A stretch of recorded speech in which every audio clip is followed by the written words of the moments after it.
then I'm going to say good morning to those who are joining us from Brazil and from the Americas, and good afternoon for those who are in London and across Europe. And very, very welcome to today's discussion about navigating the complexities of green trade measures and avoiding a green squeeze. I am Hans-Peter Lankes, and the Deputy Chief Economist, Deputy Chief Executive and Managing Director of ODI, Global Affairs think tank. And we're delighted to be hosting this event together with our partners, the Institute of Applied Economic Research, IPEA, from Brazil, and that brings together our expertise across continents.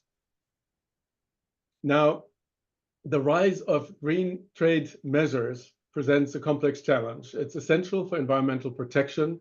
It's essential for promoting sustainable development, but it also raises concerns about potential protectionism, about disproportionate impacts on developing countries, and on reshaping global trade in ways that are perhaps not that well understood.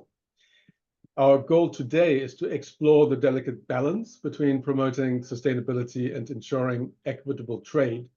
And we'll look into this challenge. We'll explore the opportunities of fostering a greener, a fairer, a more inclusive global trade system. The questions there will touch on the need for structured dialogue between trade and climate negotiators, on building resilient value chains, on the role of the WTO, on fulfilling commitments to climate finance and to aid for trade, and possibly on ways of using the G20 as a forum to support progress on these issues. Now, we have a very distinguished panel ready to share their insights and engage in a dynamic discussion together. Joining us online from Brazil are our partners from IPEA, and actually not from Brazil, but in the room at ODI, Fabio Veras Soares, the Director of International Studies at IPEA. And then from Brazil, Marcelo Nonnenberg, the Senior Researcher in International Trade at IPEA, and Fernando José Ribeiro, Coordinator of International Trade Studies at IPEA. And in London, from our hub there, we have Jody Keane, the Senior Research Fellow, and Max Mendes Parra, the Principal Research Fellow at ODI. Each speaker will have 5 to 7 minutes for their initial remarks. And then following on from that, we will open the floor for questions and a broader interactive discussion with the audience. And we'll then finish with some further reflections from the panel. So remember, this is an interactive session. We encourage you to participate actively, to share your thoughts, to ask questions. And those diverse perspectives that you're going to be able to contribute are crucial to shaping this conversation. So during the session, don't hesitate to use the chat or the Q&A function to contribute your thoughts and expertise. I would also like to invite you to join the conversation online, to share your thoughts, questions, ideas about this event on social media by tagging us at ODI _trade and at IPEA online, and using the hashtag #GreenSqueeze. Now, without further delay, let's dive in and explore the path towards a greener, fairer, and more sustainable global trade system. And I'd like to welcome Dr. Jody Keane, our Senior Research Fellow at ODI, to share her perspective on the green squeeze. So, Jody, please, the floor is yours. Thanks very much indeed, Hans-Peter, and thanks so much to Fabio and colleagues for joining us here today for this very important conversation. So I'm going to pick up really on this point that you emphasised, Hans-Peter, about this delicate balance. So if you don't mind, I will just share my screens. And I think I'll begin with the slide that has a set of scales on it, because, you know, it really is about this delicate balance. You know, we can see that there are some huge kind of unprecedented moves that are being taken to address the climate emergency. And I think we all agree with the the objectives here. We all know that really bold, ambitious action is needed if we are to hit these targets. We know we're still way off in terms of the emissions reductions that are needed to keep the Paris Agreement on track. But at the same time, running parallel to the Paris Agreement, we have the Sustainable Development Goals.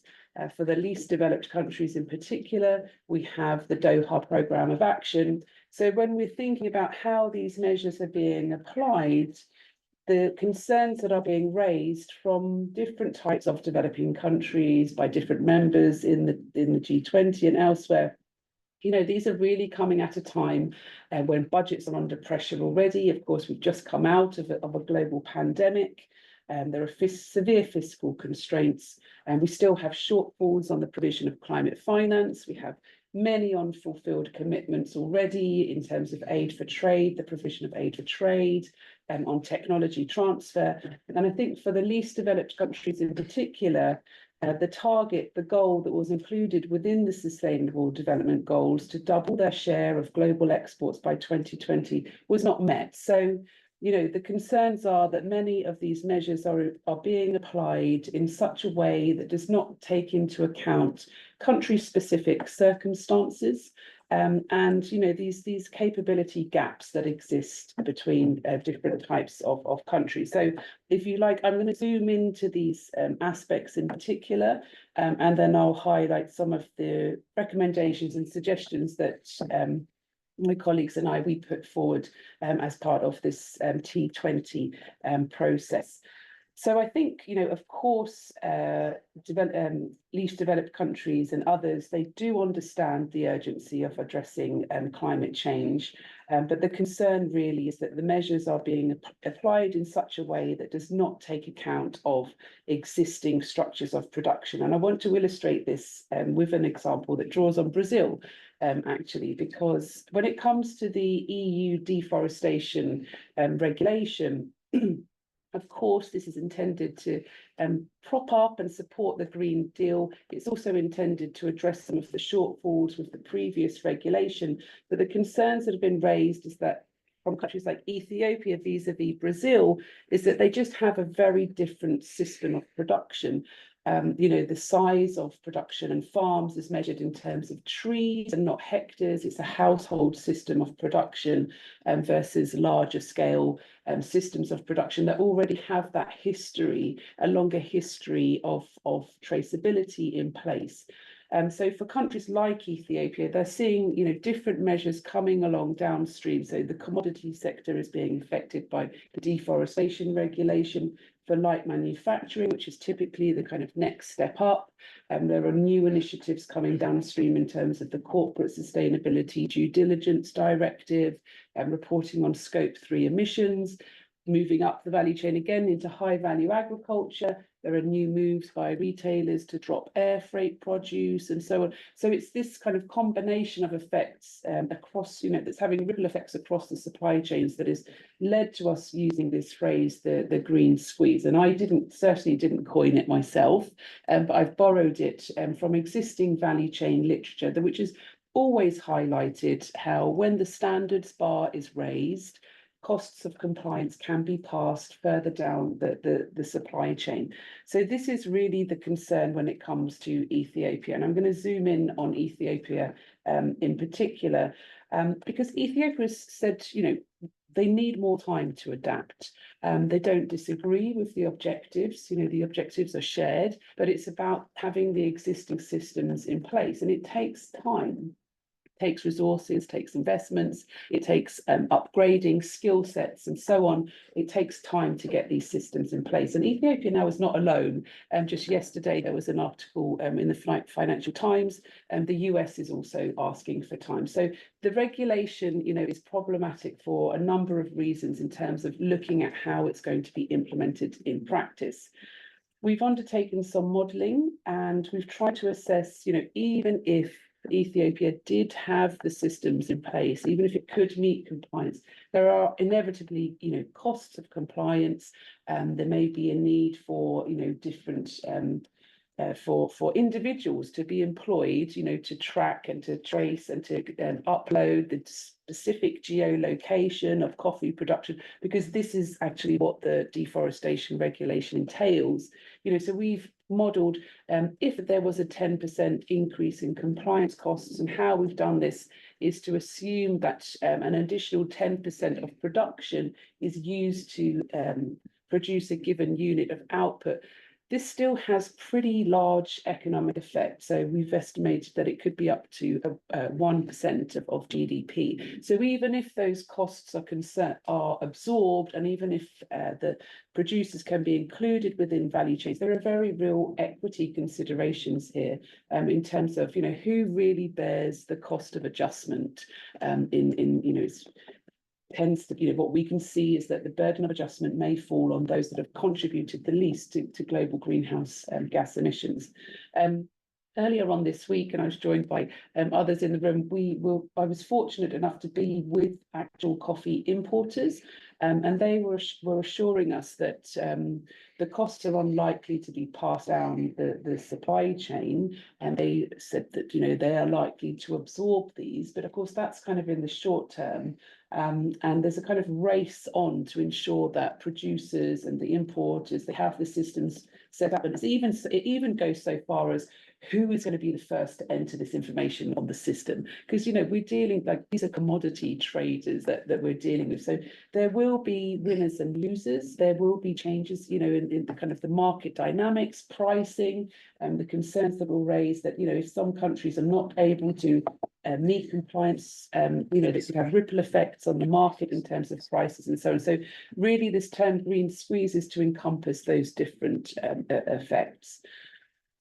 So just to wrap up, in terms of the specific recommendations that I've provided along with colleagues, and what we've suggested is that there's a need to ensure that both the kind of Paris Agreement, the goals of the Paris Agreement, and the Sustainable Development Goals are really kept in mind. So we've tried to kind of raise the profile of many of these unfulfilled commitments and the goals that are already there in terms of aid for trade and technology transfer, and this focus on digital trade that is included within the Doha Programme of Action for least developed countries. And you can certainly see that, you know, if the right systems were set up in place in Ethiopia, perhaps Ethiopia could learn from Brazil. There could be some, you know, lesson learning. And so, you know, this could also be beneficial. So I really don't want to come across as bashing the EU or contrary to green trade measures. I'm just concerned about how they're being designed and implemented. We've suggested that in order to design more facilitative measures, we need to have greater dialogue between trade and climate change negotiators. We need to also bear in mind the objective of, you know, developing more resilient value chains. This requires, you know, not concentrated supply, but more diversified supply. So thinking about, you know, the types of support that may be needed there, and not to forget that, you know, when we're thinking about the new climate finance goals, which is on everyone's mind as we approach the next COP, we still have goals on aid for trade and the provision of aid for trade, and these two can work much better hand in hand to address the scale of the challenge that we face in this transition, and making sure that it really is a just transition. Thanks. So thank you very much. I hope you can hear me. Jody, very interesting. So you kind of focus on the question of capabilities, about the need not to sort of drop sustainability goals or other goals, but to take that into account, those factors into account in designing the measures, in building capacity, in transferring technology. Now, want to go to Fabio. And Fabio, you're going to talk to us a little bit. You're going to go a little bit deeper into the impact of green trade measures on developing countries. Over to you. Thank you, Hans-Peter. First of all, thank you for the invitation. Thank you for inviting us to co-organize this event. It's not really a side event of the T20, but it's quite connected, since it is based, and the opening speech was basically focusing and presenting the suggestions that Jody and the team made on how to tackle and how to find this balance between the sustainability goals and the trade goals. And the trade here basically under the assumption, and that's an assumption that's also related to the SDGs, that this partnership and that trade is one of the means to ensure that low-income countries and low-middle-income countries can actually fast-track the growth process. So to answer the questions, basically, I reviewed the policy briefs that were submitted to the task force number 4, the task force that deals with trade and investments within the T20 process. The T20, for those who don't know, it's one of the engagement groups of the G20. And the ambition of this group is actually to make suggestions and recommendations to the G20.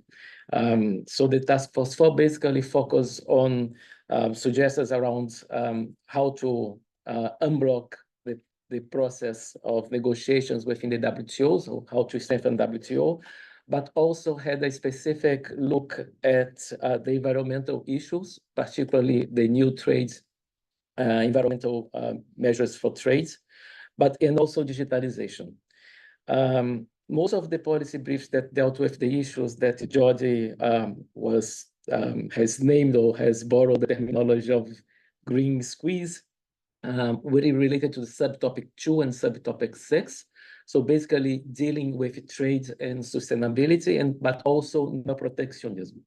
So whether or not some of the measures that are taken in the name of fostering the climate agenda or meeting the Paris targets, they are actually hiding some other intentions, or it's a package that's easier to win traction and to be approved in the Congress, for example. So in terms of the concerns, I try to look mostly at the policy briefs that were submitted by researchers from the South, of course, some of them in collaboration with researchers from the North. But most of them, what comes first is the concern that we are going to increase inequality, basically because those countries that are going to be most affected because they don't have the capacity to adapt or to implement the measures that are necessary for the new requirements, be it those from the European Union deforestation regulation or later on with the CBAN, are those who have lower capacity to do so. Of course, some of the middle-income countries, they have already adapted a little bit, but even within countries, we may have some increase in inequalities and may require more policies from the government to support, particularly smallholder producers that we intend, it's another SDG targets that we intend to link with sustainable value chains. So I think that mostly the concern here is that we're going to have this unequal impact that will require on one side more domestic resource mobilization in terms of resource and in terms of capacity, but it also goes into SDG 17, the partnerships that require us to unblock. And it's said to acknowledge that, and Joe also has expressed that we are far away from the targets and the needs to foster not only the transition, but also the SDG agenda as a whole. In terms of the challenges, I think that here, and Max probably is going to go deeper on that, the biggest challenge here is actually how to increase capacity and how to foster technology transfer within countries and across countries. So what's the responsibility of the countries that have actually produced most of the emissions historically in supporting the low-income countries, the seeds, and also sometimes the seeds are not low-income countries themselves, but they also have lower capacity given the smaller population that they have and fewer resources to navigate and to adapt, to attempt to tackle the measures that are being imposed on them in a unilateral way. So here, the challenge is actually to foster multilateral, plurilateral cooperation in a way that we can ensure that the countries have access to new forms of technology. I think that Marcelo is also going to talk about it because his policy brief makes some suggestions, even for Brazil, to increase its cooperation with South American countries with which it shares the same biome. And this type of concern or challenge needs to be tackled essentially through a cooperation process. In the policy briefs, we have many suggestions, so I think that we should have a follow-up discussion on this. And basically, that's the idea that the organizing committee of the T20 has, is to use the second half of the Brazilian presidency to actually discuss with policymakers and among the think tanks the feasibility of the different proposals that have been put forward. So thank you. Thank you very much, Fabio. And so again, you emphasize this point about differential capacity, the need to take that into account, and this really important point of technology. You bring in the question of cooperation, and I wonder whether perhaps later in the discussion we could look a little bit at how one gets coherence across various areas of intervention. So there's a big debate in the G20 context about development finance, for instance. And I don't know, I haven't seen much of a link between that agenda and the agenda on the trade side that you're quite rightly stressing. So maybe we can come back to that later. But now I would like to call on Max Mendes-Parra, who's a Principal Research Fellow at ODI. And Max, you're going to talk a bit more about policy implications of new green trade measures. Thank you very much. I'm very glad to be part of this panel and be able to share some thoughts. I will take more the pessimist view on the panel. So then I will leave the others to be more optimistic. So basically, I take the load of the pessimism. Somewhere had to be some balance. So I will leave the others actually to even out later. I think that this is a serious issue, the green squeeze.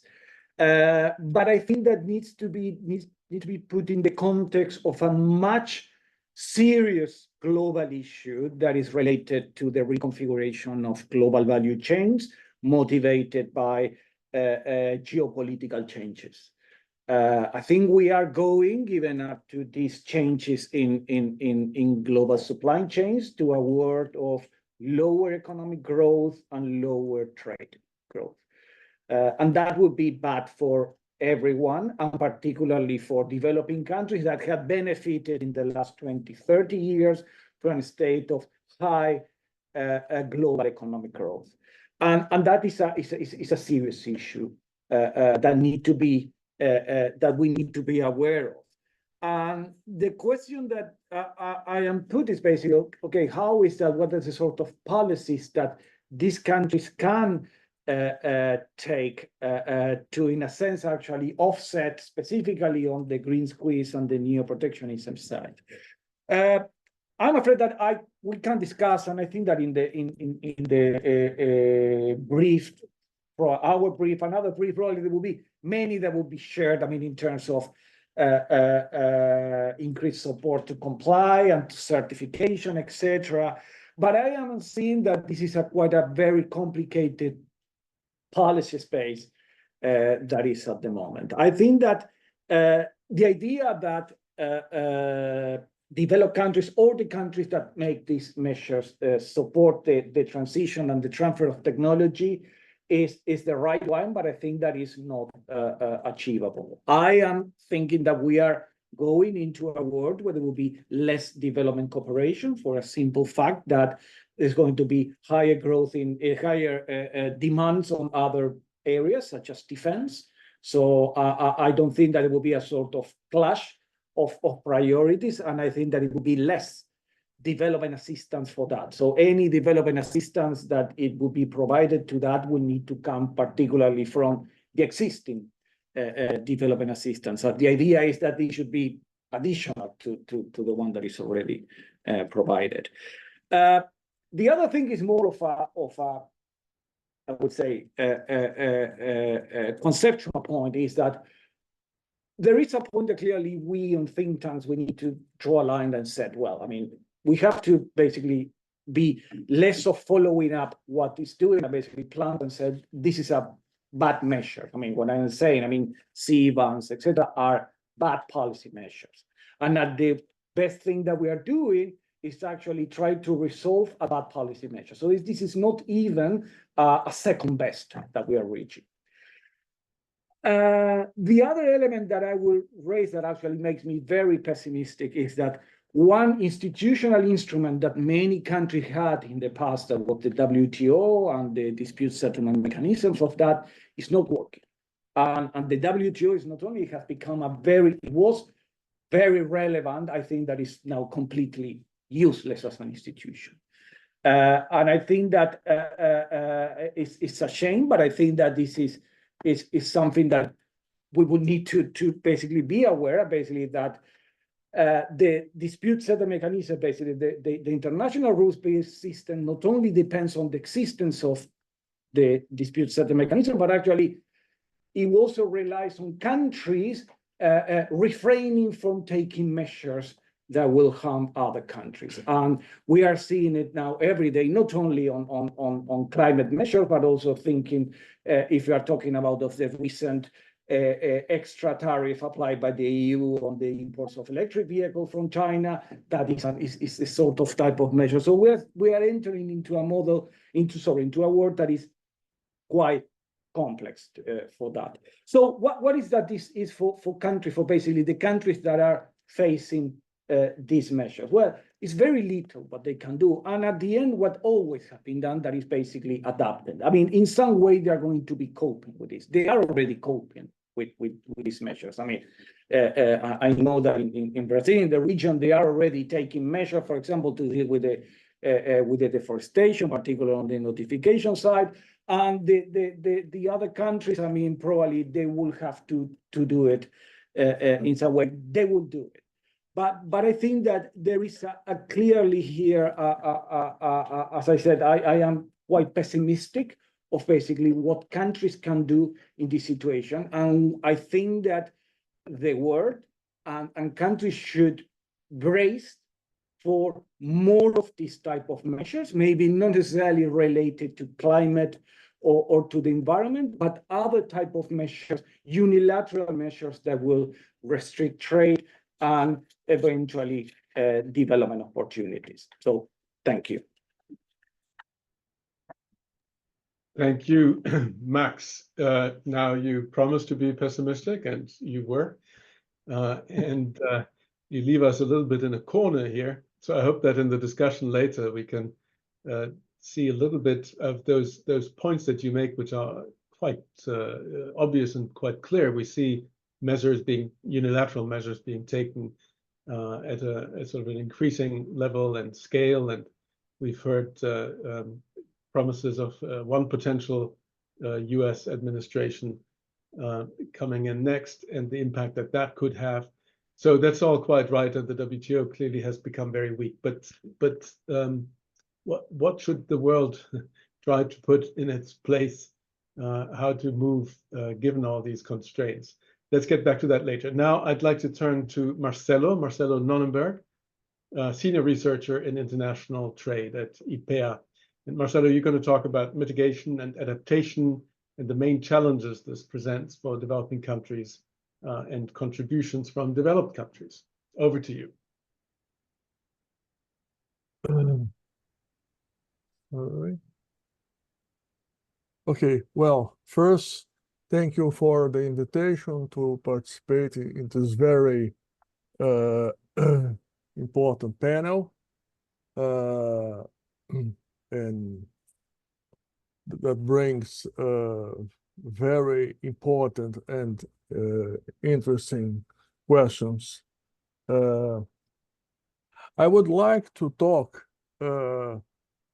perhaps about the same subjects you have talked, but on another perspective. Well, I would like to stress a point.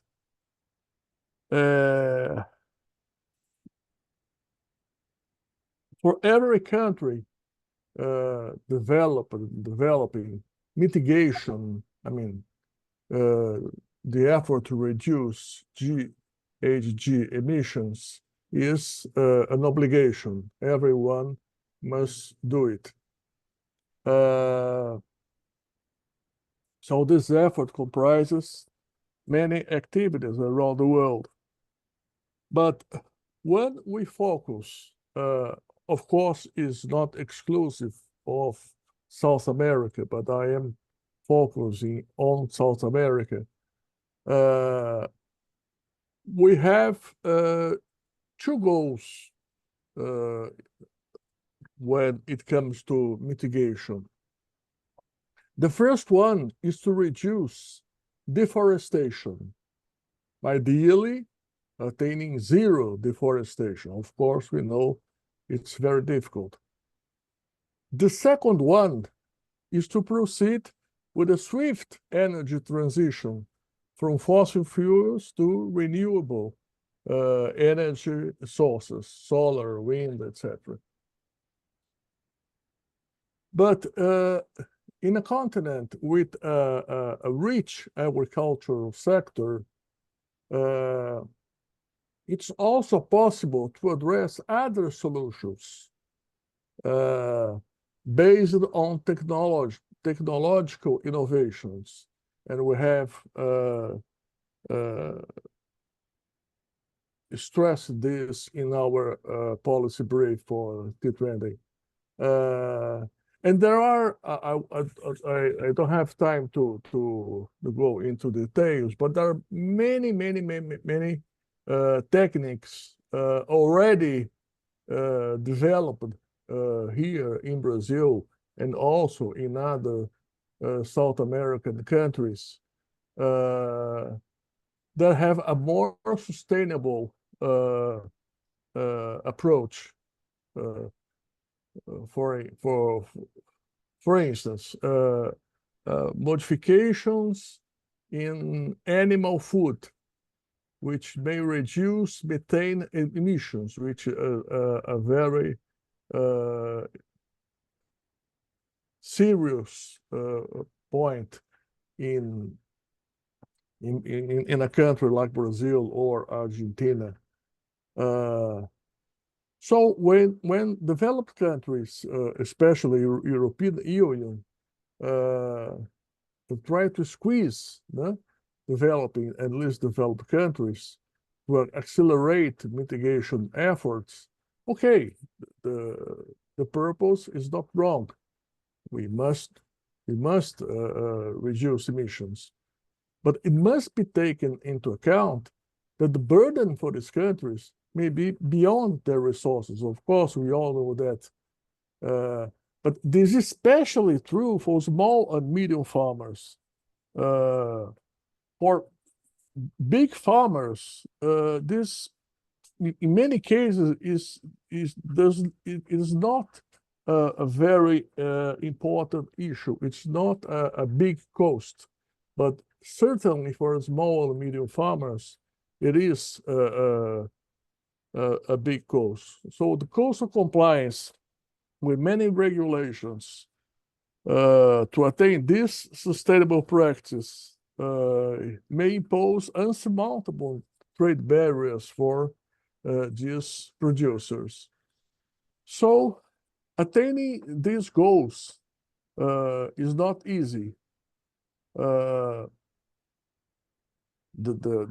goals that I listed before. Deforestation is caused mainly by human activities that obey economic incentives. So we must make the value of standing forests higher than other land uses. It must not be the simple outcome of trade restrictions. So when European Union say, well, you must not, you cannot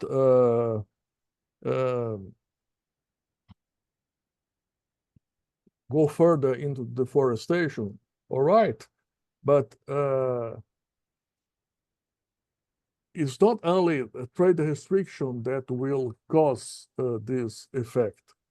In second place, energy transition from solar and wind plants, okay, it is already on the way, but there is also a long way to go to make price of biofuels like ethanol, for instance, and other sources competitive with fossil fuels, which demands continuous efforts in R&D. In third place, there are a lot of efforts on the way to develop new agricultural technologies that may give a substantial contribution to mitigation. So they must address not only deforestation, which is a big question, but also soil degradation, intensive agrochemical usage, depletion of water resources, and soil erosion. I will, but at the same time, so we have a lot of efforts to make to mitigate, to reduce GHG emissions, reduce deforestation, etc. But and this is particularly worrying for South America, we must also develop mitigation activities. But sorry, we must also worry about adaptation. The whole continent is now facing, at the same time, great storms causing floods, landslides, bringing with them the destruction of human lives, animal lives, soil, physical capital, and infrastructure, as we have witnessed last month in Rio Grande do Sul, in the south of Brazil. The whole state has been destroyed. But at the same time that we have these great storms, we also have heat waves and droughts causing wildfires, decrease of river levels, ultimately more deforestation in a circular cycle. So to combat deforestation is an effort to mitigate, but it's also an effort to adapt. It must also be tackled in adaptation efforts. So adaptation presents also huge challenges. One of the reasons is that there is not much to do to tackle many of the impacts of disasters caused by heat or by rain. In urban environments, there are some available solutions. We are now talking about new techniques for cities to absorb the rain. But in the countrysides, challenges are bigger. We have a very big storm. There is not much you can do. Also, to control wildfires in forest areas is extremely difficult. It requires lots of people and equipment. We are having now a wildfire in Pantanal, biome of Brazil, and it's almost impossible to arrive in certain areas because of the fire for one side and because of the rivers. There's not how to get close to the fire. Marcelo, Oh, to remind you of the time. okay, just 1 minute. So efforts must be taken in order to teach farmers not to use old agricultural practice. So when it comes to the impacts of great storms causing floods and landslides, difficulties only get bigger. So solutions must be addressed to all kinds of events. So the point is, we must worry about mitigation, but also about adaptation. And this requires lots of resources. And this is the point. I just want to finish with two pictures taken yesterday night at one of the biggest cities of Pantanal called Corumbá. There is an unstoppable wildfire. Okay, thank you. Thank you very much, Marcelo, and thanks for these pictures that bring this to life. And the Pantanal fires have been going on for a very long time, if I understand correctly. Really, really hard to control. So what you remind us of is not only the burdens that mitigation, that trade measures linked to mitigation impose on countries, mitigation itself, of course, as well, despite what you say is a legitimate intent to take such measures. But you also remind us of the costs of adaptation. And it's kind of interesting to think about. I haven't really seen much analysis of that. To what extent the costs of adaptation themselves it can impact trade patterns, competitiveness, and the like, and whether we have any evidence of that. So with that, I would now like to turn to our last speaker. That's Fernando José Ribeiro, who's coordinator of international trade studies at IPEA. And Fernando, you're going to talk about the role of international cooperation and of the WTO in ensuring fair and sustainable trade practices. Over to you, Fernando. Thank you very much. It's a pleasure to take part on this webinar. And I will talk about mainly the role of WTO and a little bit about regional agreements. Well, we must start first from recognizing that there are some issues that in some sense create an opposition between environmental measures and policy trade policy and free and fair trade. For example, there is the legitimate national right to create rules, policies, and sanctions to tackle environmental problems, but there are extraterritorial impacts and costs imposed on foreign suppliers. That's in some way the idea of the green squeeze. Second, the need to balance efforts of mitigation and adaptation, as Marcelo has talked about, with differentiated financial and technical capacities of the countries to adapt with reasonable costs so as to remain competitive in trade.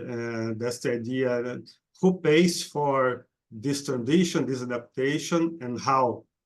Another issue is the urgency of environmental problems versus a need of time and correctly timing and sequencing the measures devoted to green transitions, considering that development needs of the most poor countries, the desire to smooth the adjustment costs in least developed countries. Other issue is that the trade-related environmental measures disproportionately affect the agriculture sector. That's very important for LDCs regarding employment, exports, and also food security. And another is the risk of carbon leakage. And as a consequence, the risk of escalation of rules and sanctions to protect from dumped and more polluting suppliers. And and the CBAM is created with this idea, so it's a problem that's very difficult to compose with trade policy. So we need cooperation on trade, environment, and climate policy that should not be limited to the position of regulatory standards and sanctions. But these issues must be addressed in a discussion negotiation forum that gives effective voice to the LDCs, and the natural candidate is WTO. And I think one of the main tasks of the G20 should be to give all possible support for the WTO so that it can go ahead with the discussions and negotiations regarding trade and environment. I listed here, and I'll talk very briefly about 10 points that should be considered related to WTO. First, reform the decision-making process, avoiding the capacity of few countries to lock negotiations and agreements, as we have been seeing in the last years.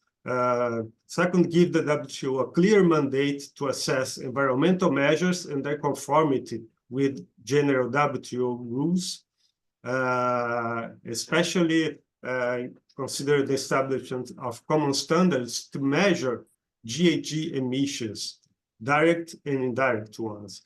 Another issue is foster negotiations for an agreement on trade and environment, possibly on a plurilateral basis and with a multi-stage approach, considering that there is huge resistance for a more thorough, a more complete agreement that can be taken for all the countries that take part on WTO. Another, reinforce the principles of special differential treatment according to the GATT, WTO, and the common and differentiated commitments according to the multilateral environment agreements and UN FCCC, depending on the level of development. Another, support the TSD, the Trade and Environmental Sustainability structured discussion that takes part on the WTO. Work more on the definition of environmental goods and services. It's a very important issue. Another, understand trade and trade policy aspects of the circular economy, one that can have a very important impact on tackling environmental issues. Reform the WTO agreement on subsidies with clearer rules and limits to avoid abuse from the developed countries. Restore the dispute settlements mechanisms, especially with appointing the new members of the appellate body, and also confer greater flexibility to developing countries within trade routes. I always remember of the WTO agreement on agriculture, and we should work to avoid the problems you see on this agreement that allow a considerable higher level of protection compared to the manufacturing and provided the maintenance of the status quo in international agricultural production. So we must think on the possible agreement on environment and trade to avoid the same mistakes we see on this agreement. And finally, considering the regional trade agreements, we see there are some risks. For example, the developed countries can prefer negotiate environmental clauses regionally or bilaterally because they have more bargaining power, and the risk of regulatory fragmentation within these agreements. But they also offer opportunities. They can be used as reference for a multilateral or plurilateral agreement. And for example, the CPTPP, the European Union agreements, we can take many lessons, examples from these agreements, so that can be used on negotiations in the WTO. It's easier to find common ground on regional trade agreements, so we can go ahead faster. And they can be a laboratory for the application of differential treatment and fogging convergence. And in this way, the CPTPP can be a very example and situation to be accompanied so as to see if we will work as is designed. So that's it, and we can go on to our discussion. Thank you. Thank you so much, Fernando. And it's kind of very useful that you remind us of the WTO's role and how it would have to be strengthened in order to address these issues, these challenges that we're discussing here today. Now they're in stark contrast to the views that we heard from Max who essentially, is pessimistic about the ability of the WTO, the willingness of its members to move down that route. So one interesting question there would be, if the world does, if indeed we don't manage to strengthen the WTO in these various ways that you see, and we have a fragmentation on a regional bilateral basis, how to navigate the balance between the trade and the environmental objectives in a fragmented world? Is there, what can we do? So what's plan B, basically? Anyway, with that, I think we have a whole bunch of interesting questions that participants have put on the table, and we're going to get to that immediately. But because there were such interesting, partly contrasting views from the panel, I just wonder whether any of the panelists wants to make some quick intervention on any of these aspects now. Any reaction? Yeah, Marcelo, you have your hand up. May I? I would like to have a more optimistic statement from Max. You're talking about supply chains and the difficulties of supply chains, but don't you think? Don't you think that the new configuration of the supply chain system may present some opportunities for other developing countries not located in Asia, but in South America, for instance? In some cases, of course, I'm not talking about produce ships or things like this, but in many industries, maybe we can substitute Asian producers here in South America. Don't you agree with that? Max, do you want to react to this? Yes, I mean, I think that it is a possibility that could happen. My view is that rather than going into an integrated world, you are going into an even more fragmented and probably in two blocks.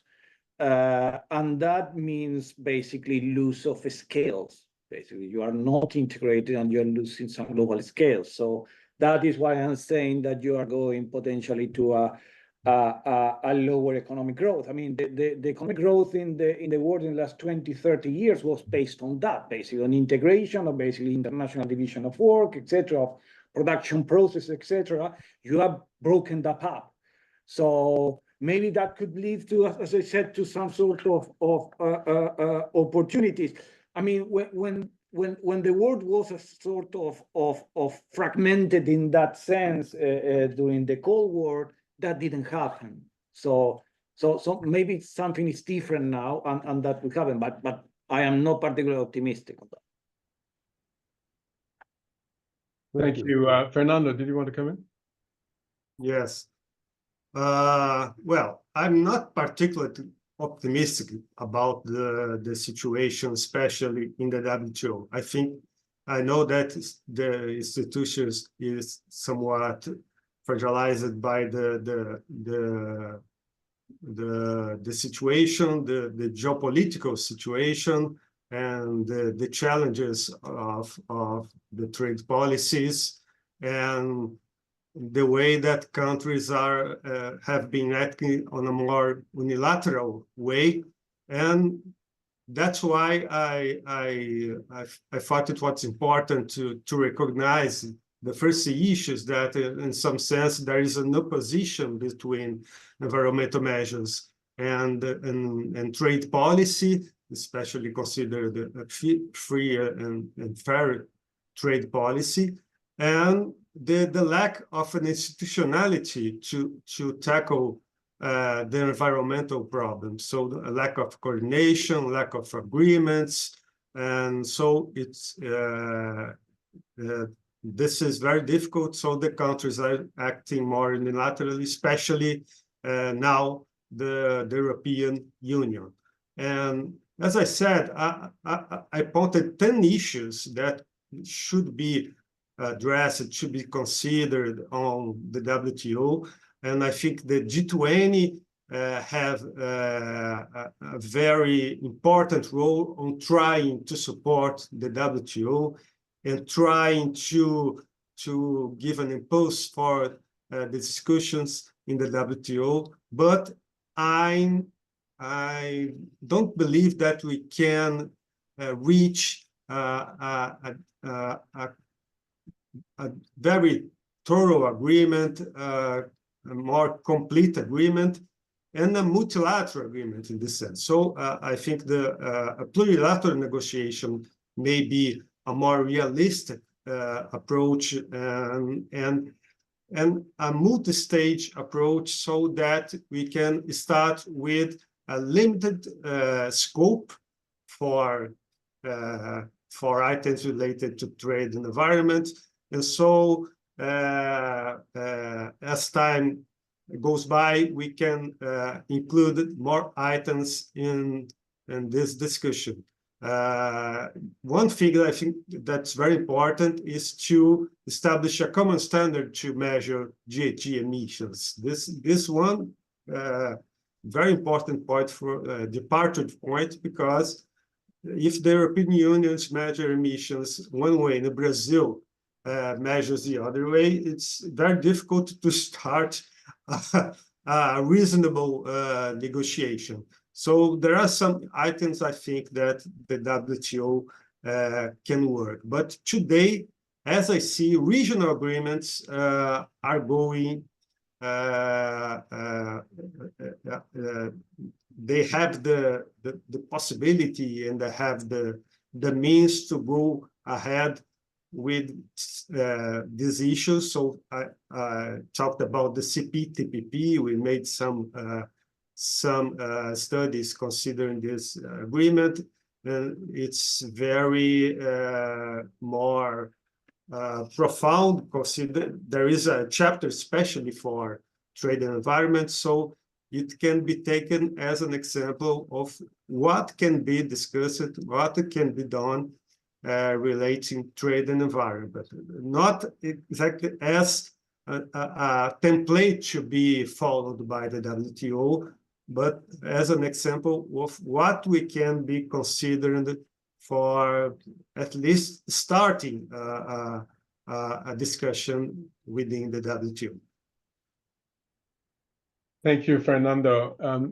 That's useful. And now I'm going to turn to Jody and Fabio, if you want to come in as well, very briefly, so that we can then turn to the audience. But Jody, you had some point, but maybe you could also use the opportunity to address the question. Both you and Fabio, you stressed the capability dimension, the technology dimension, the financial support dimension, and there perhaps talk a little bit to this question: what's the role of the G20 here? Should the G20 be sort of a place that bridges between development policies, development finance, and these and the trade policy issues and the fallout of trade policy and environmental policy? Can you just briefly comment on that, and then we will turn to the audience. Thanks very much, Hans-Peter. So perhaps I'll probably start with that latter point, because I think we have seen some G20 members, looking to get the climate-related trade issues on the agenda, and we've seen some differences in approaches amongst the G20 members as well. So I'm just thinking here of the COP28, the agenda fight, and where there was a push to get unilateral trade measures on the agenda there. And India was part of that group, of course. And then subsequently, when we went into the WTO ministerial, there was another group led by Paraguay. I believe Brazil was also part of that initiative to try to get these issues on the table. I mean, in terms of the outcomes, there was the the last WHO conference did reach this. One of the outcomes was a ministerial declaration on technical barriers to trade. Obviously some say, "Oh, this is not enough," and so on, but at the same time, the existing rules have been kind of upheld, and we've had some recent challenges there in relation to biofuels and thinking of Malaysia and so on. So in some sense, it's just to kind of convey that the existing system framework of rules does work, and some G20 members are using that framework as well. I mean, I'm thinking here as well about China. China's kind of pushing, has made a submission that the EU, the kind of approach to carbon border measures, that this is multilateralized. So it's kind of, some G20 members are making, making a push on this front as well. In terms of the collaboration amongst the group, I think this is really a key point, because if you think, if we're thinking about the supply chain shifts, and if we're thinking about barriers to entry being raised in the EU, well, producers can shift markets. We know already that, the EU is an important country it's an important end market for exports from the poorest countries in the world. But China, the share of China's, that market share is increasing rapidly. China's, as I mentioned, is also, it has carbon markets, it's developing policy on deforestation. So it's likely to be taking similar measures in order to adapt. But I think that, China obviously does operate in a very different way in terms of that, in terms of kind of building capabilities, the nature of those relationships on the ground. So I think that there are some really interesting dynamics here in terms of, thinking about how South-South trade, it's the growth is there, how this can become more sustainable as well in the future through, the G20 acting in a more collaborative way. So I think you're absolutely right that we shouldn't forget, that there are these big shifts underway. And the G20 does have a very pivotal role to play there. But of course, it's got to bring in smaller and poorer members as well. So I think that is really critical. Fabio, if you have any other thoughts on this subject. Thank you, George. I'm going to take another point that Hans-Peter also mentioned, is the issue of the linkage between the Trade and Investment Working Group priorities and the finance track. So we know that the Trade and Investment Working Group is on the Sherpa track. And there I see a clear link with the Sustainable Finance Working Group. And the whole exercise that has been done with the multilateral development banks on how they can foster growth, how they can adapt and have more leverage in terms of loans and subsidized loans for developing countries to adopt policies and to adapt. It's very important. And as far as I understand, the Brazilian presidency is trying to bring this discussion also to the green finance and to the climate finance. So there, one of the bottlenecks is basically that's quite complicated for countries to have access to this type of resource. So there is a clear linkage there in which if we have a strategy, the country platforms that I know that ODI is also supporting the Brazilian presidency on that, that could bring the type of adaptation, mitigation, technology transfer that is necessary to comply with some of the measures.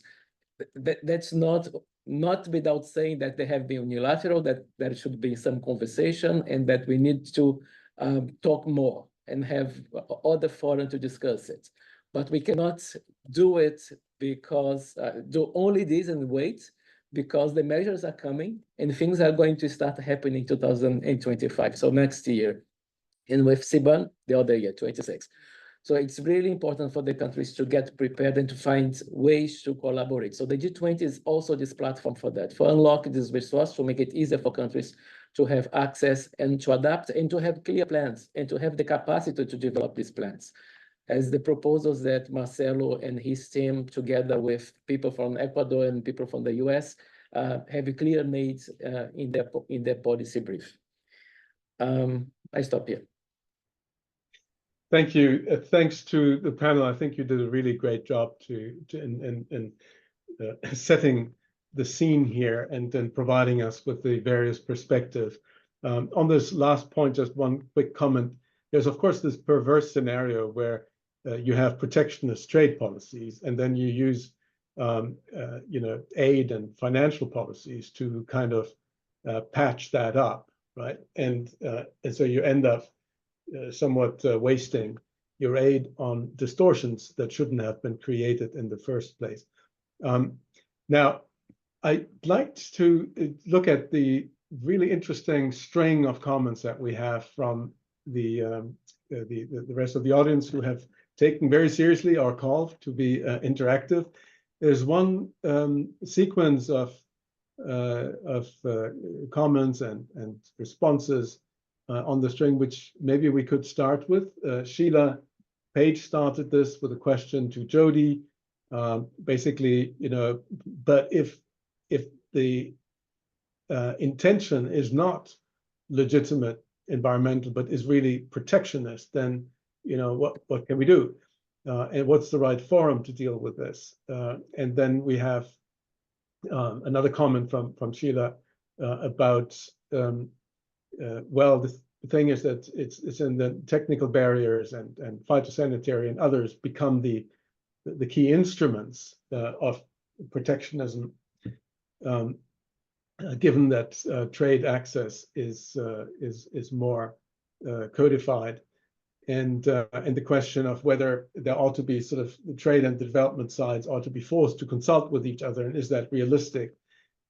So that whole question about if there is the sort of protectionist intent, not just environmental intent, what do we do in that case? What are the right fora in which to take this up? Does the WTO actually have what it takes today to deal with these issues? And if not, where do we go? So this takes some of the comments that are on the agenda. You may all look through and perhaps prepare responses to others. But if I can start with that bigger block and ask you, perhaps Max, to kick us off. Me? So the question of protectionism and what do we do if that's really the intent? I tend to agree that is protection is what is behind these measures. I mean, if you take the case of CBAM, they are sort of effective in addressing a problem that is leakage that is quite minor. I mean, estimations put it around 15% of the carbon reduction generated by the ETS. So it's potentially reducing by half a relatively small problem. But still, I mean, they are behind that measure, and because I think that is something that gives some space to EU producers of steel and aluminium to not trigger import from particularly China, that is 60% of the world output of those products. So I tend to believe that. What to do? I don't think that clearly the WTO has the instruments. I mean, it has the instruments, but they are not working, they are not operational. That's the point. And this is not just Trump or the future of Trump. I mean, the designation of the charge of the appellate body, I mean, has been decided still even by the Biden administration. So it is something that the WTO is not at the moment ready to do that. The instrument is not operating. So what to do? I think that it's unfortunate because given that there are many of these measures that are coming, not only on these products, but as I said, electric vehicles, semiconductors, and everything that's related to the control that the US and Europe wants to do on the investment and trade on those products. We are seeing an increase of these measures that some of them are protectionist in the traditional sense, others are more related to geopolitical or defense considerations.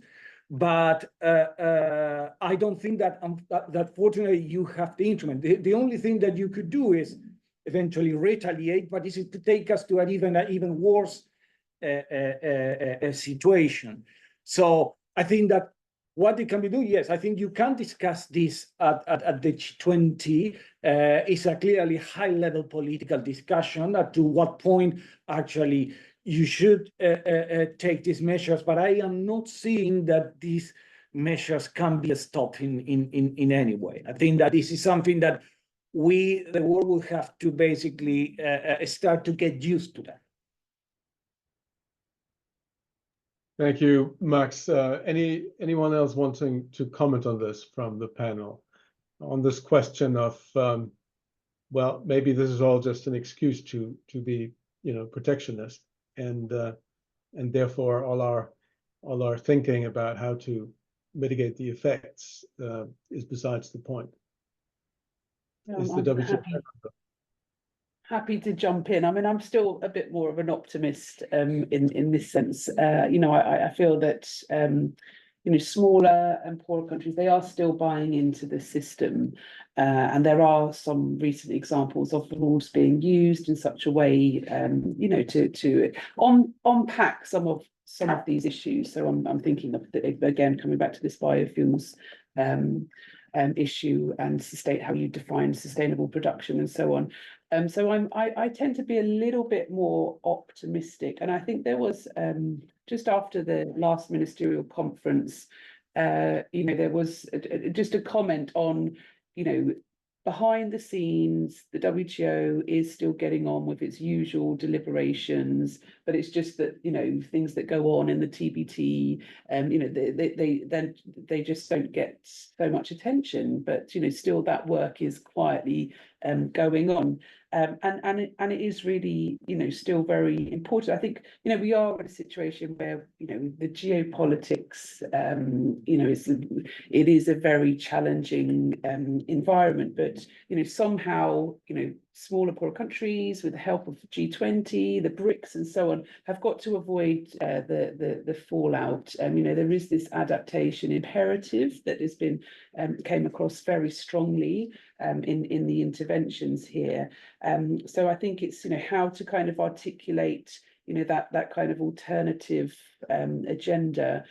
South trade is still, it's still growing, it's still very strong. The clash of the titans may be playing out in different ways, but these big shifts are very much underway. I mean, there's always the question that's always raised, that I always come across is there a need for a peace clause, while these things are ironed out amongst the big players?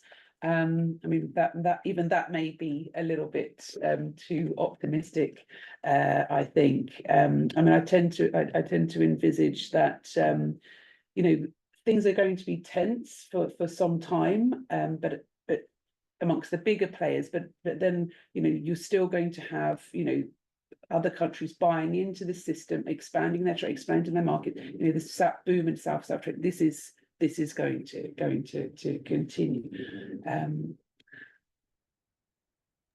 Thanks, Jody. Fernando, you wanted to come in as well. Well, fine. Just some comments. First, considering the question made by Sheila Page, I think there's a structural way of thinking in the European Union, especially, that the countries are always making what is needed for example, in the environmental laws and labor rights and other things that are correct and needed for a better economic environment, and the idea that the other countries don't do their part, so it becomes legitimate to impose trade restrictions so as to adapt to adjust for the difference between them. So I think the CBAM is just another chapter of this long history of restrictions. We've been seeing this for decades in the agricultural sector with the subsidies and other protective measures that that applies for the countries that do not have adequate measures for agriculture. So we are seeing this now on the environmental issues. Another thing that we have today, clearly, in my opinion, three main drivers for the question of globalization and the neo-protectionism: national security, digital transformation, and environmental concerns. So we have a combo of items that makes the thing much more difficult to tackle than only discussing the environmental measures. And by the end, Sheila asked that in the absence of a strong international system, what can be done by coalitions of affected countries? So I think that G20 today is the only possible forum for discussing, for putting the interests of some affected countries, some least developed countries, some developed countries that can have voice to put their interests and their concerns. And also, as I said, try to move these concerns for the WTO so that the discussions there can take this in consideration. But I'm really not very optimistic of the situation because of much of the problems that Max have highlighted, and I think it would not be easy to go ahead with this in the current situation. Thank you very much, Fernando. Now, there are some other comments, and you've already, Fernando, started to look at them in more detail. I want to highlight one that Angela has just put on the chat. I think it was in the Q&A before by Phyllis Papa-David, and that's the question of how digital technologies can help here. And you see sort of with trade facilitation, of course, especially in the context of lower income countries, are digital technologies a way forward out of some of our conundrums? Who would like to take that on? Sure, happy to say a few words. I mean, I think it's quite obvious, thinking about how to develop traceability systems. So thinking about, small role of smallholders, how how systems are going to be put in place, what sorts of systems, so that it's easy to upload geolocation.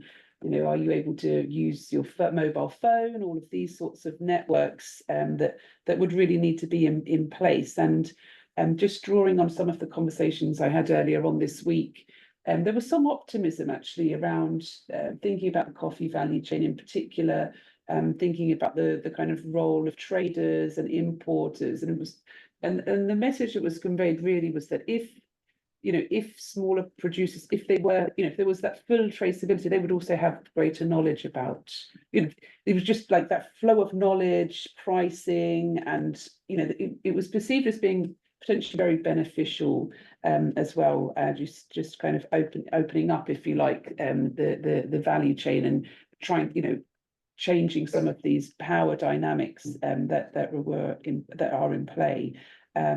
So I think there's some obvious links there, to my mind, at least in terms of getting these systems set up. Again, kind of thinking about kind of platform approaches and so on, and learning as well. I mean, just from what I know about Brazil, and I'm sure our speakers here can share, but the systems in Brazil are fairly well advanced vis-a-vis countries like Ethiopia. So I think that there are kind of those sorts of lesson learning examples that could be drawn out here as well. Anyone else want to come in? Thank you, Jody. Hans-Peter, just to say that one of the policy briefs has actually recommended that the digitalization is one area where South-South cooperation can play a big role. The policy brief gives the example of Brazil, what Brazil has already done in this regard, but also we know, and it's India has also the digital public infrastructure is a big thing for India. And India has been sort of exporting this experience to other countries, particularly in Africa.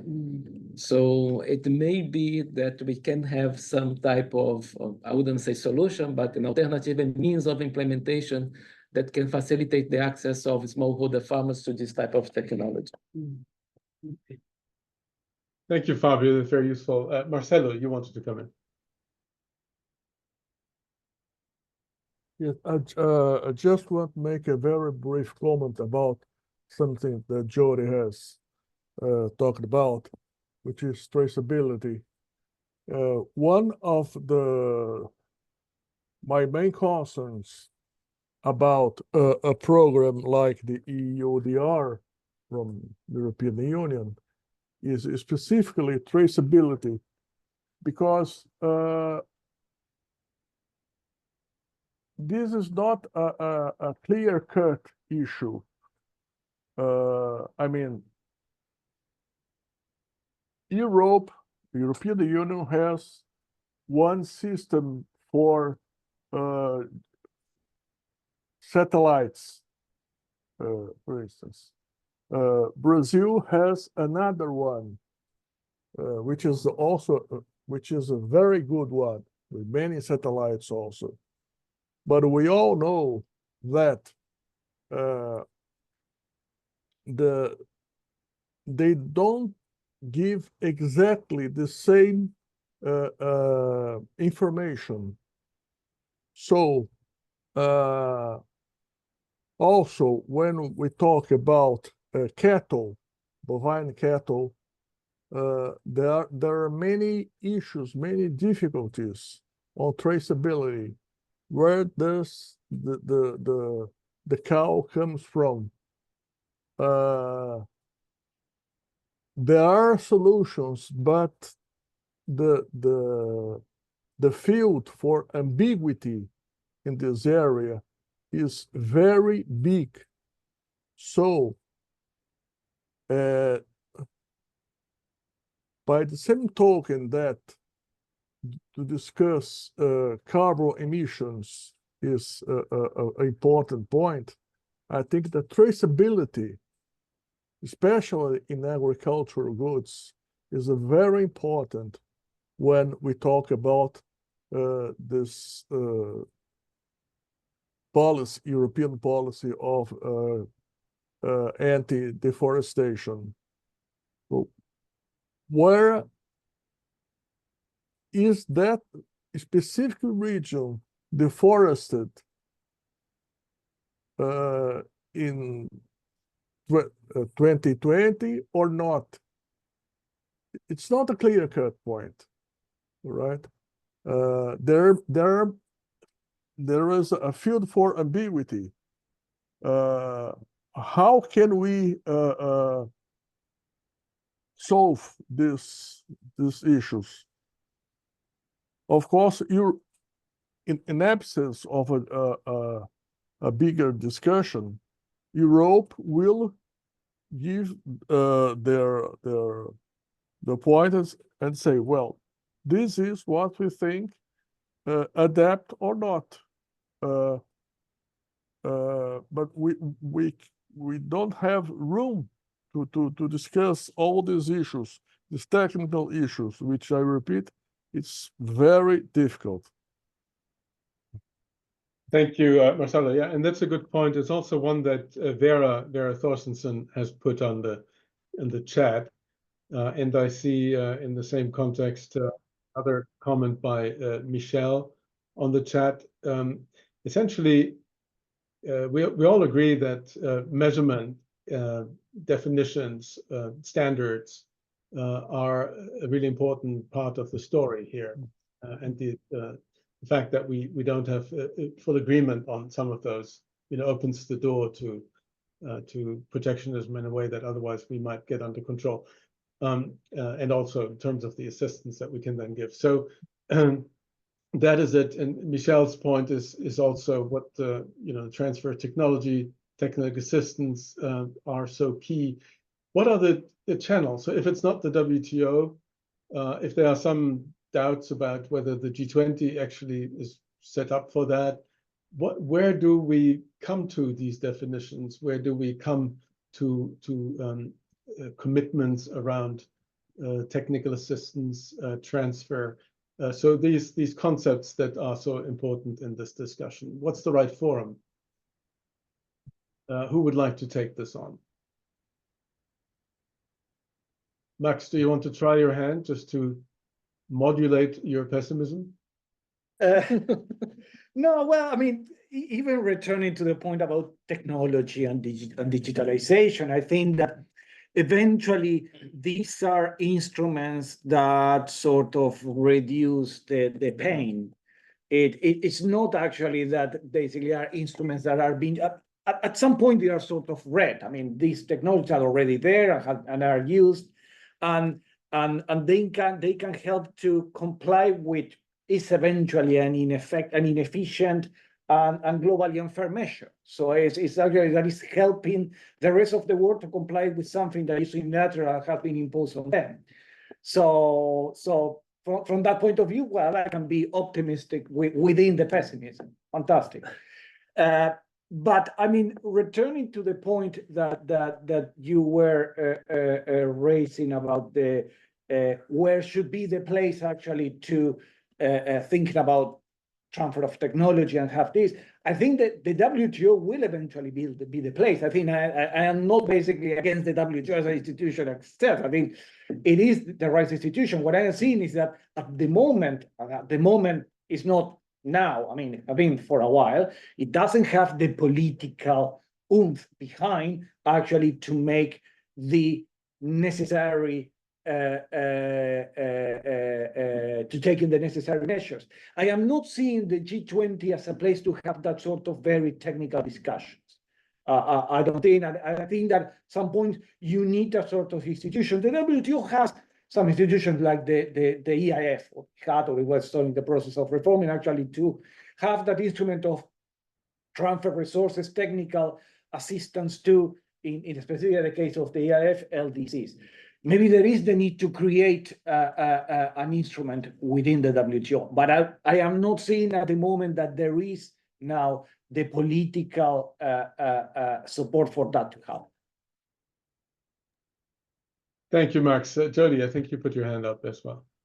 Thanks. Yeah. So I'm just thinking here about the processes that are ongoing within the UNFCCC. So there's a lot of work that goes on by climate change negotiators in relation to technology needs assessment and so on. Work there on carbon markets, thinking about interoperability and common the MRV systems, monitoring, reporting and verification systems and so on. But it's just that it tends to stay within the climate change negotiators and the UNFCCC framework and doesn't really make its way out. I think that's the kind of really a challenge that really has to be overcome. You know, if we are to make the big transformations that we know that are so urgently needed. And then something that's also around that not many people know about, and perhaps it does reflect that there's been a few issues. But there is the UN Technology Bank also that is operational, and this is an initiative that is there to help smaller, poorer countries. So I think that there are different initiatives underway already that can certainly be drawn on. But I guess we still come back to, if we have lots of different approaches, if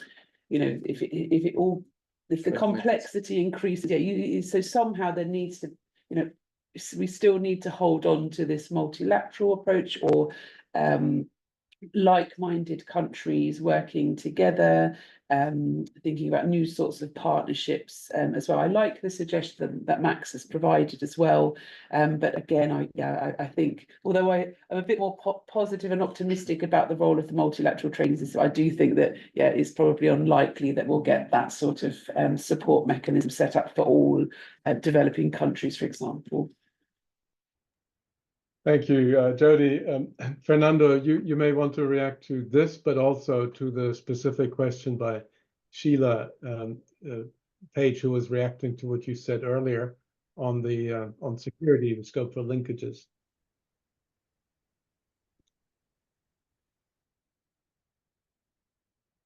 Fernando, you're muted. Excuse me. Yes, I think the 3 points that I mentioned that are the main drivers of the geopolitical problems and the neo-protectionism are interconnected: national security, digital transformation, and environmental concerns. I think that there is many points of contact between them. The countries are concerned about the digital transformation and how the consequence for national security and also the private security for people and for enterprises. The environmental concerns brings also concerns for the national security because the risk of many more tragic events, and something that makes, for example, the movement of people from one place to another because of the environmental changes. And so I think that these points are interconnected, and we must not forget that there must be some kind of discussion that takes in context these interconnections. So concerning the WTO is the place to discuss and negotiate these issues, as Vera put here on the chat. It's the only institution we have today that where we can join 106 countries to discuss this, or in a plurilateral approach, maybe 70 or 80 countries that are interested to discuss the questions related to environment and trade. And finally, I would like to highlight the question of food security. It's one thing that Brazil is given much importance in the G20 agenda, and the question that are being raised for especially for the agricultural trade related to environmental measures represents a real risk for food securities for many countries, especially for least developed ones, the ones that are most dependent on imports, but also are in some way exports of agricultural products. So we must take very serious the risks that environmental measures can represent for food security. Thank you. Thank you, Fernando. There are a few other points in the chat, but let me formulate one thing, sort of building on this question, Vera's question of standards and the question of measurability. There is work underway at the OECD to try to measure national policies with respect to climate mitigation. So how do various policies, beyond sort of easy to measure carbon taxes, how do other policies impact on the markets? And that's meant to be sort of a basis for trade discussions around environmental trade measures. I don't know to what extent you have looked into that, but is that kind of approach try to create in a way policy equivalence? Is that a way to address some of these issues? So can we convert technical standards into a price equivalent that then becomes more easily the subject of negotiations in a trade forum? Is that a promising approach?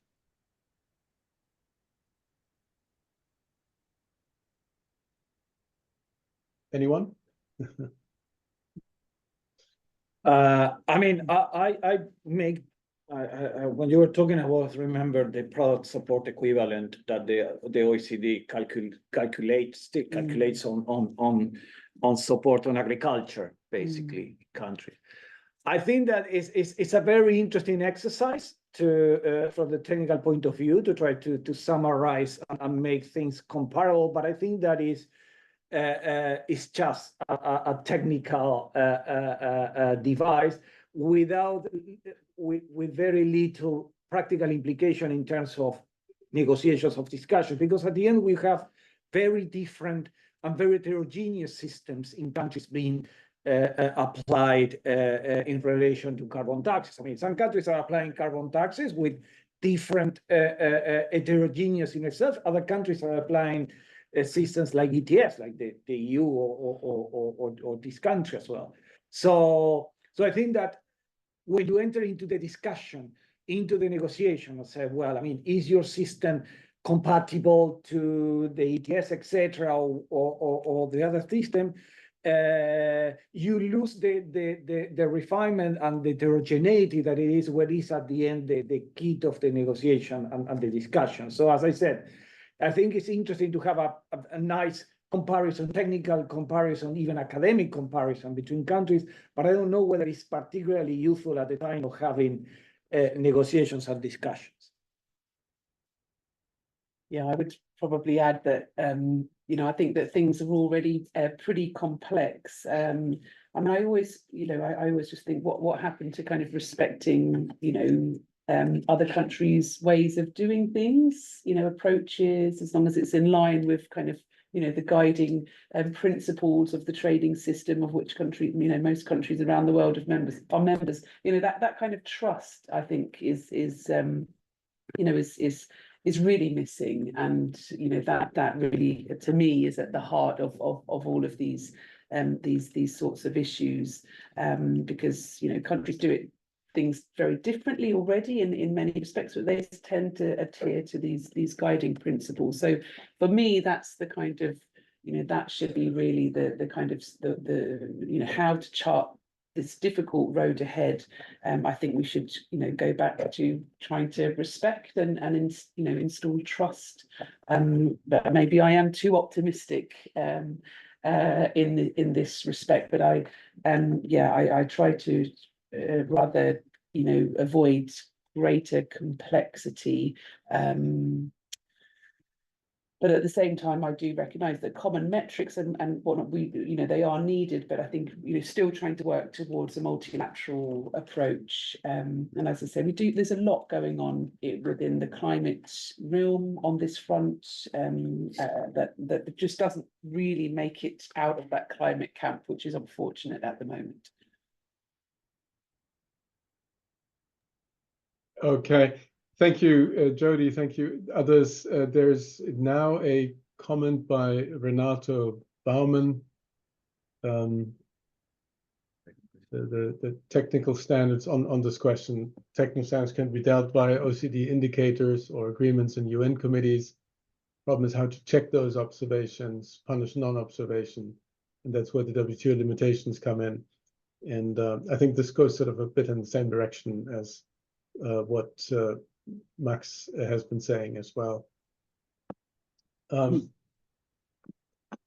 One last point before I give you all the floor for some final statements. There is also work at the sector level. If you look at say the steel industry or green hydrogen industries, or certain especially emissions intensive trade, where they try to address some of these issues at the sector levels, including through technology transfer and the like. You're probably aware of the in the context of the UNFCCC various initiatives that are sector based.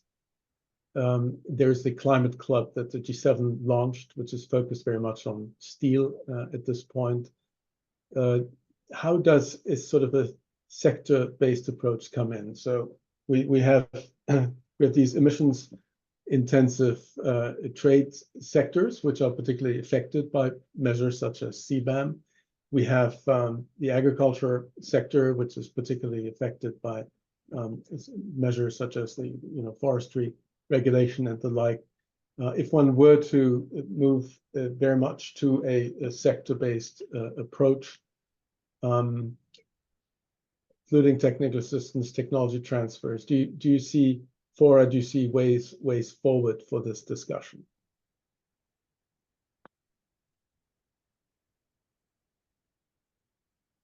Anyone wants to come in there? Okay, I go again. I think that it could be promising, but I think that we are not even agreeing on what are the critical sectors.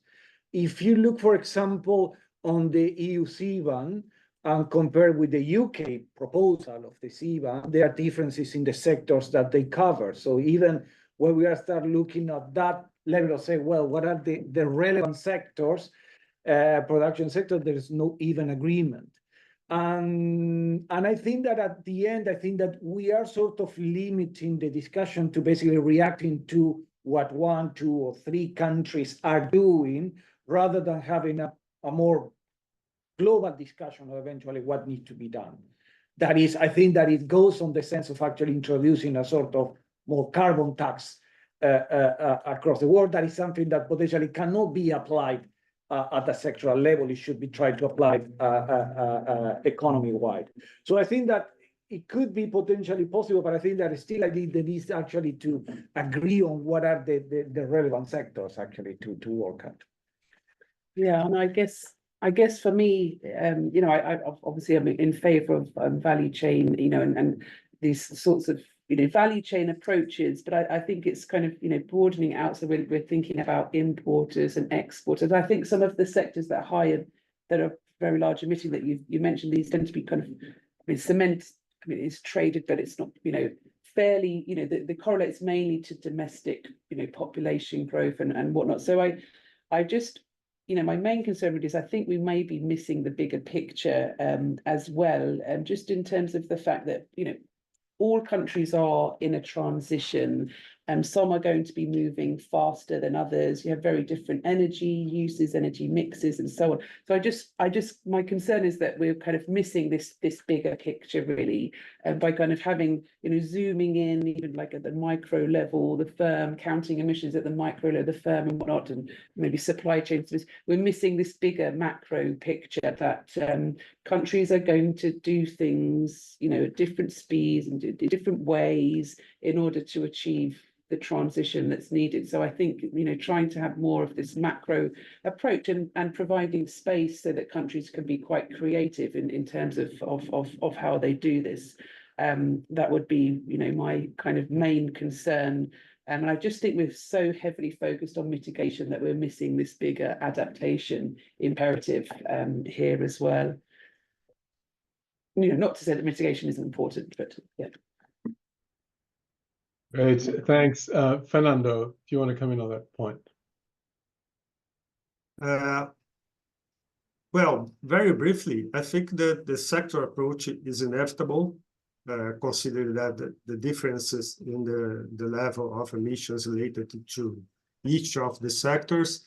But I think this can be a problem, especially when you take in account that the sectors that are being more focused on environmental issues are sectors that are more relevant for the developing, least developed countries. So maybe it can narrow the space for any kind of bargaining between the least developed countries and the developed countries to reach some kind of agreement. It will be very difficult if we have some sector that's of interest from the developing countries, but there is not any sector or any group of products that can be discussed of interest from the developed countries that can be taken in a negotiation for giving some space for a good bargain between these countries. Great. Thank you very much. This then concludes the Q&A part of our session. Now, 90 seconds to each of the panelists to conclude your views. If you could just focus on ways forward. So I think we've been really good at identifying the problems. We have some ideas of possible ways forward, but from your perspective, with a focus on that, who wants to start? Maybe Fabio, would you want to start? I have Marcelo's hand up, so maybe Marcelo, you want to go first. In 90 seconds, yes. I think we have discussed a lot about where is the forum? Is G20 or is WTO? We all agree that WTO is weakened. But I think that as we are trying to make suggestions to G20, maybe one suggestion would be to try to reinforce WTO, because this is the only forum to trade discussions. We have discovered this sort of 90 years ago, 1947, and now we are discussing it again in 2024. I mean, we are losing 80 or 90 years of trade discussions. So the countries of G20 must reinforce, even if they cannot solve all the problems of WTO, of course, it is impossible, but to make again WTO a forum of discussion of trade policies, of trade issues, because there is the only place. Thank you, Marcelo. Anyone in the room who wants to go next? Yeah, happy to jump in. So I think the G20 sending this strong signal and continued support for the multilateral trading system, despite all of the challenges that we have. I think that is really important at the current time, and I think it's trying to articulate a vision, what a more facilitative agenda on this front looks like. What do facilitative green trade measures look like? What are the accompanying measures? I think that's a really important role that the G20 can play. There's lots of potential for learning, South-South collaboration, and so on. So I think trying to articulate that alternative agenda, and with this bigger emphasis as well on adaptation to climate change, I think that is really, really important at the moment. I mean, just to measure, I think that I agree of basically the role that the G20 plays in having those dialogues. I think that given what is the political global situation, and particularly the rise of some specific people in some countries, even members of the G20 in governments, I think that the landing zones are narrower and smaller. So I think that maybe it's the approach should be actually to focus in identifying what are potentially those platforms where countries have some minimal discussion. I am not quite optimistic on that front. And the other thing to point out is that I see a lot of discussion specifically on the trade and climate, that I think that is extremely relevant. But I think that we sometimes forget that at the end, basically, trade is just quarter of the world output. And that is there is another 3/4 that need to be addressed in some sense, actually, to eventually achieve basically climate or the transition to zero, to net zero in within the timeframes expected. Great, thank you very much, Max. Fernando, did you want to come in for your 90 seconds? Okay. Well, first, repeating what was been said, WTO is the place to discuss and negotiate these issues, but obviously, clearly, the mood today is not favorable. So the question is, G20 can make some difference to change this mood or to try to change this mood by the time we must wait and see. And finally, this everything is a matter of political will from the countries. So, especially concerning the developed countries, we must see if and when the cost of this now protectionism and these environmental measures becomes clearly harmful for the developing country societies, and if they will react, or whether the geopolitical and environmental crisis come to a point so as the societies decide to support these countries and to accept this and go on with this. I think we are in a moment that it's difficult to say what will happen first, or which of these different forces will have the final say on this matter. Great, thank you. Fabio, final words? Thank you, Hans-Peter. I'm going to focus more on the role of the T20 and not of the G20. So what we can do as think tanks and bring ideas, this whole idea that the T20 is a bank of ideas that could be shared with the policymakers. So speaking on behalf of the organizing committee, it will be key for us for the next months until the end of November to actually look at the policy briefs, look at the discussions that we're having with the side events, and bring the policymakers to discuss the solutions or the proposals that the different think tanks and the sort of the union of think tanks that we brought together through the think tanks and the meetings are putting on the table. So I think that will be key. And and another dimension that's very important is actually it's the first year of the African Union as a regional bloc in the G20. The engagement has been a little bit uneven, but I think that also these last months of the Brazilian presidency will be key to engage with the South African officials, with the South African think tanks and other think tanks in Africa to discuss more on trade. So we're talking here about the inequalities that these unilateral measures are generating, and that they may be stronger in the low-income countries, and most of the low-income countries nowadays are in the African continent. So this agenda will become even more important in the next G20 presidency.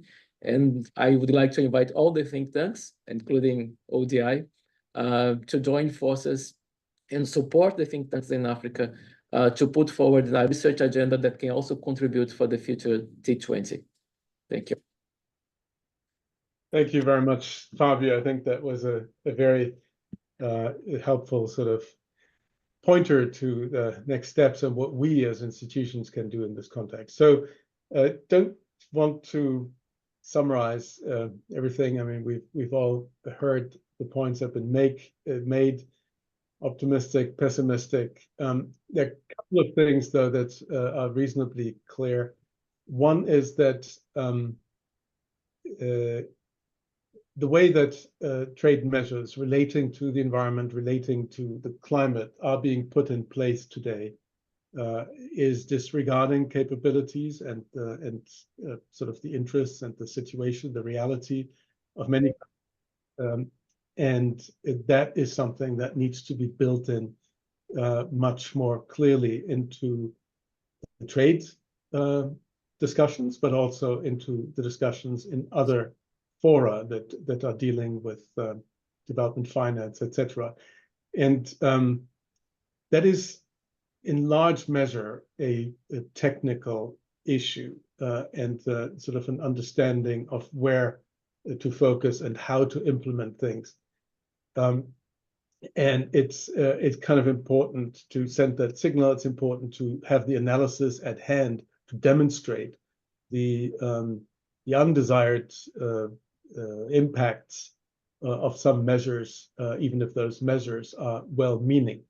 So that is a complex of issues, which seems to me where we increasingly understand the issues and where it is clear that we need to engage. The policy side needs to engage. We have to be loud about that, and there's some prospect for those issues to also be taken up.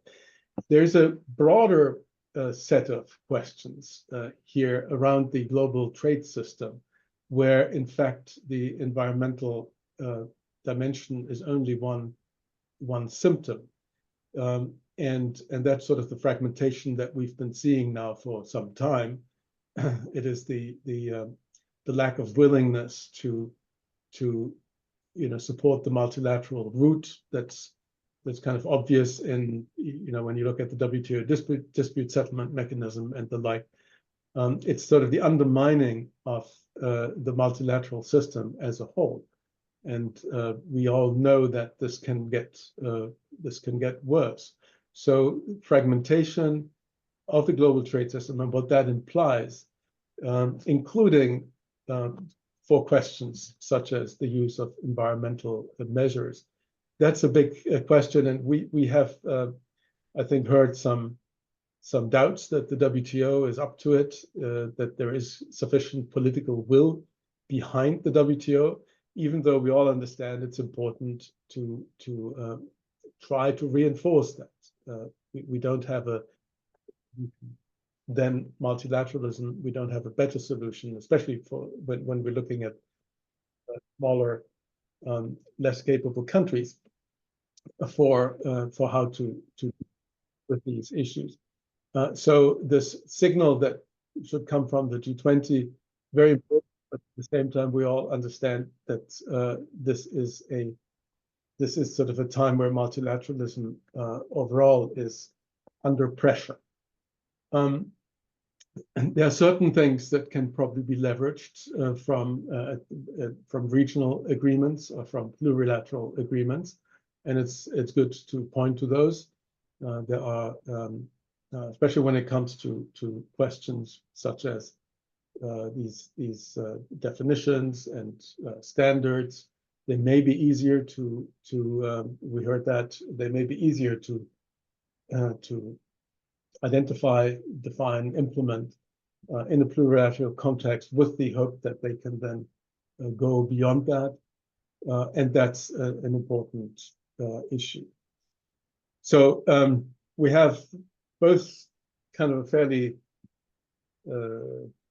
forward-leaning message here, which is about how through capacity building, through technology, one could help to address some of the tensions that the environmental and climate policies are bringing to the multilateral trade system. At the same time, we have this bigger question of the multilateral trade system as a whole and capacity going forward. We all agree that there ought to be a strong call from all those who study these things, and this is from the think tanks, in particular from the T20, for the G20 to reinforce calls for the WTO and the multilateral system to function. And we've heard from Fabio a good sort of agenda going forward, the importance of engaging, especially with the next G20 presidency at the think tanks there, because Africa is the continent that's probably most affected by much of what we've been talking about here.